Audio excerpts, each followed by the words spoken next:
Joke-joke muna tayo mga ka-volunteer. Si Mang Narsing, kasama nung kanyang anak na si Junior, pumunta sila sa doktor para alamin yung resulta nung check-up niya. Pagdating doon, sinabi ng doktor, ilang panahon na lang natitira sa buhay mo. May sakit kang cancer.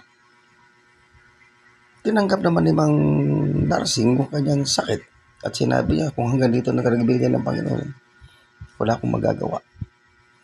Nung pauwi na sila, nadaanan niya yung kanyang mga barkada, nagiinuman. Nagpabili din siya ng inumin. Maya-maya sabi niya, alam niyo mga pare, kung mawawala ako, talagang lubha akong malulungkot na hindi ko na kayo makakasama. Bakit? May sakit kasi akong AIDS at sinabi ng doktor ko na hindi na magtatagal ang buhay ko. Nalungkot din yung kanyang mga barkada. Pagkatapos nila uminom, umuwi na sila. Sabi ng bata, Tay, sabi ni Junior, bakit sabi mo ang sakit mo AIDS? Di ba sabi ng doktor, cancer? Bata pa yung nanay mo, anak. Baka pag-interesa pa ng mga barkada. Joke lang po, joke lang.